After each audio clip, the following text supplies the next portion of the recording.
So in this video, we are going to talk about risk management, a key factor when it comes to passing prop firms or becoming a successful trader long term. And with it being a key factor and me talking about prop firms quite a lot and passing challenges and whatever it is, I want to lay 3 possible ways for you to do your risk management depending on the strategy in your current situation. I'm going to talk about a standard risk management protocol that you can follow if you take around an average of 15 trades per month, a protocol for you to follow if you take more than maybe 30 trades per month, and a protocol for those that just don't give a fuck. And better than that, you're not only going to hear about my opinion, I've also asked 3 other successful and consistent traders how they approach prop firms and how they approach their risk management for challenges, verifications, and live phases. So stay tuned and you will hear from someone that has done it over and over again on how they do it. But let's first talk about the basics of risk management. So every time someone asks me in the comments how many lots they should use,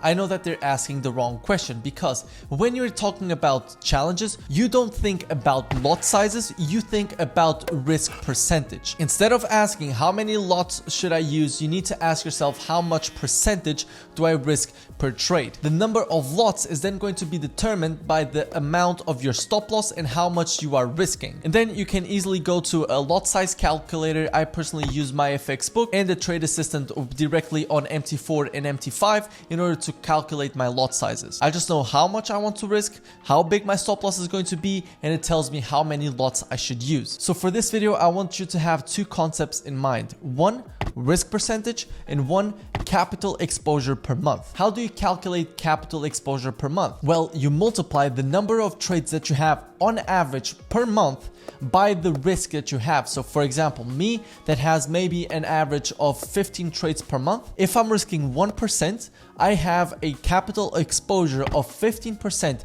every single month on average. And so this is important for you to understand how much capital you want to risk, because I would recommend people to be in the around 20% capital exposure mark per month for prop firms. So if you take 10 trades, 2%, if you take 20 trades, 1%, but we'll dig deeper in this video. So getting that out of the way, we are going to talk about how much percentage you should risk on the challenge, verification, and live phase. So first, let's react to one of the traders that I met on Twitter, and he's currently a MyForexFunds VIP, and I want to know how he approaches challenges, verifications, and the live account. Hello Raf, how are you mate? In terms of risk, this is how I done it. I just risk 1% and I go by equity, right? So let's say I lose 3 trades in a row. Okay, so that will take me to minus 3%. I then risk 0.5% until I get to break even. And then once I get to break even, and then it's the same to 1% risk, 1% risk, 1% risk, until I get to the profit target. In terms of evaluation or live, for me is the same thing. I treat it as the same. I treat a challenge the same as I treat a live account. For me, it's about, I have a proven edge, so why am I going to risk less because I'm a bit fearful of losing an account? If I lose an account, that's fine, then I'll just buy another one because I know I have an edge.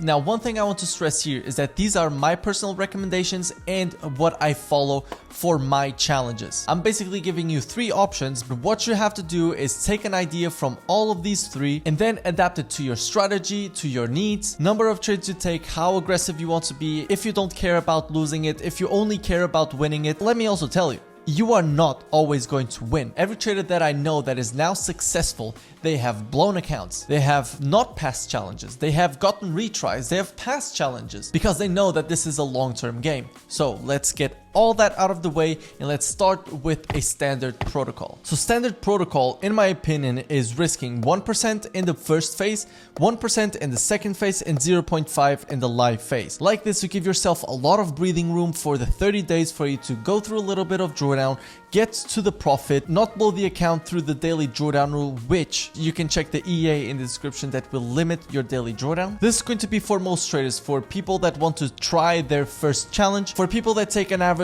of 20 trades per month and have a solid risk to reward and strike rate, and just want to take it chill, maybe take it day by day and pass more times than they don't. Now, there are also a lot of traders that take maybe more than 30 trades per month, and with a solid risk to reward and a average strike rate, I would recommend those traders, if it's mathematically possible, to risk 0.5 on the challenge, 0.5 on the verification, and also 0.5 when going live. The reason I'm saying this is because you want to be careful with how much you are exposing your account every single month. So for example, if you take 40 trades per month and you risk 0.5, that's a total risk exposure of 20%. So you need to lose half of those trades in order to reach the drawdown rule, and they all have to be in a row. Now, if you take 40 trades per month and you're risking 1%, all of a sudden your risk exposure has doubled, and you only need to lose 10 trades in a row, which might happen in a week, for you to reach the maximum drawdown rule. So that's why if you are more of a scalper with a higher risk to reward, and you know that mathematically you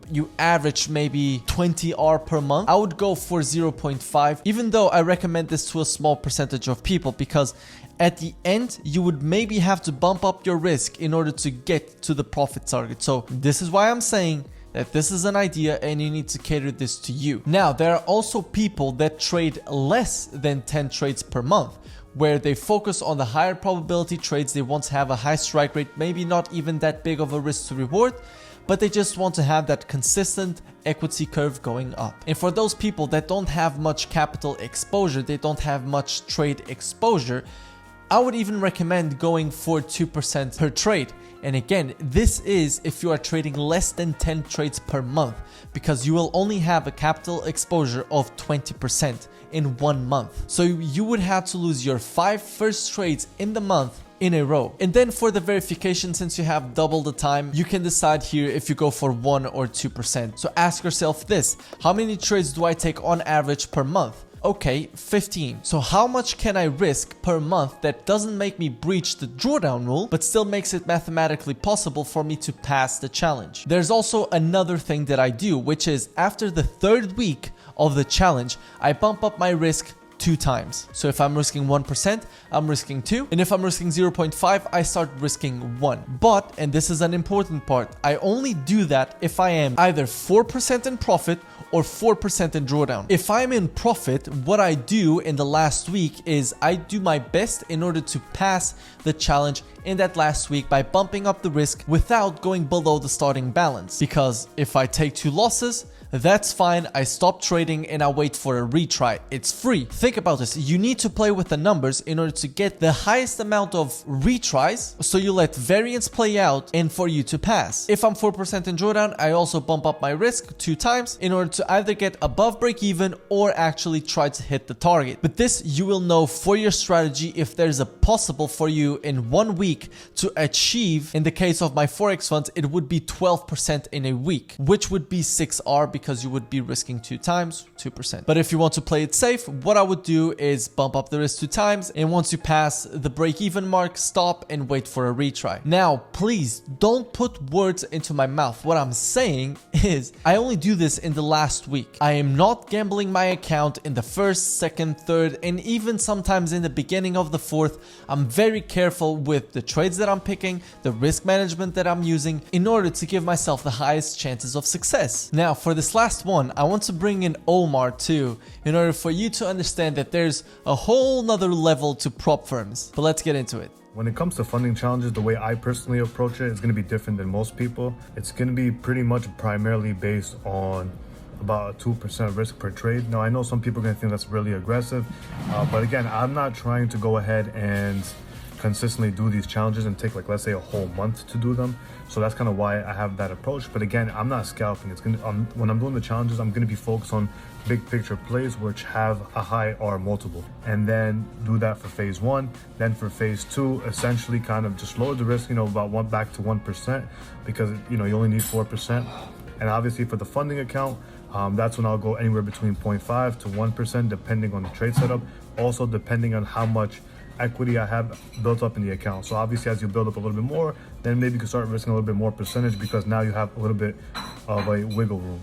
Okay, so what we've seen is that there's a whole new level to prop firms, and that is when you have basically like fuck you money or fuck you prop firms, where you don't care about the outcome of a particular challenge. If you take the loss, it's fine, you just buy another one because you know you're profitable and eventually you are going to pass. And when you pass, you want it to be quick because you want to get into the withdrawals and you want to just increase the assets under management that you have. And that's the point that Omar is on, and it's really nice to see. So basically what he does is that he risks 2% in his challenge, but what he also said is that he's very careful with the setups that he enters on. So he's more aggressive, yes, but he focuses on high probability setups that he knows that will probably get him over the threshold quick. He wants to pass it in 1 week, 2 weeks, whatever it is, because he just wants more capital and he doesn't care if he loses in challenge or not. He made a video like 2 weeks ago where he passed 3 100k challenges in 2 days, I believe, and then he went to the live phase, got 2 payouts, and he also blew a live account. But again, he doesn't care. He has that fuck you approach to prop firms, which is another level. I just want to expose you from the beginning to an advanced level. And before we go, I want to show you how another successful trader approaches prop firms and the risk management that he uses for prop firms. So what I like to do is do 1% risk, fixed 1% risk every single trade on the challenge phase. The final stage, I do 0.5% risk per trade. Now, let's say in the event where I only have like a week left of the challenge phase and I'm currently in profit, I will up my risk to say 2% or 1.5% just to secure and pass that challenge phase. So yeah, as you can see, there are many ways that you can approach risk management for prop firms. Now, again, you have to understand, it's fine for you to lose a prop firm. It's fine for you to lose a verification. It's fine for you to get a retry. All these things will happen once in your trading career. That's fine. I've lost challenges. I've lost live accounts. I've lost verifications. Wait, I think I have never lost a verification actually. It's fine for you to lose a challenge, a verification, a live phase, whatever it is. It's fine. It's fine to get retries. Everything will happen. Listen, this is a 20-30 year journey of trading that we want to be on, and you just need to go with the flow. Don't get down if you lose a prop firm. Don't put prop firms on a pedestal. Don't get extremely happy if you pass a prop firm. Just take it for what it is. I hope this foundation and these different perspectives helped you to build your own risk management strategy. If you want to leave in the comments the way that you personally do for other people to have even more perspectives, let me know in the comments, and let me also know that you are still here with this emoji right here. Hope you guys enjoyed. See you next week. Peace. Love you all.